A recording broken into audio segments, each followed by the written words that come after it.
Hi there. Based on our research, the GameOn partners have produced 7 models to approach game design. The consultative approach is one of them.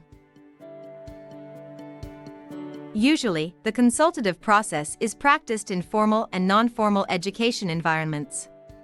Most often, game developers involve young people only in the game testing phase. The primary goal is to create and test a game that promotes social inclusion among other young people.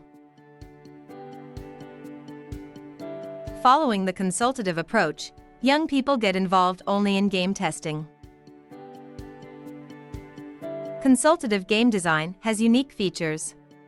Usually, the promoting organization develops a unique game.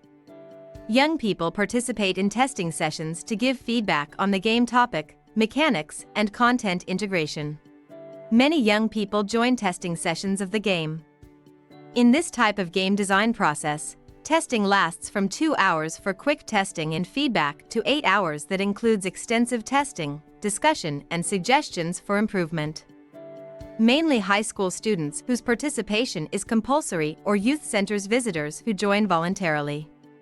Youth workers, teachers, game design experts, graphic designers, volunteers, and professionals from youth centers.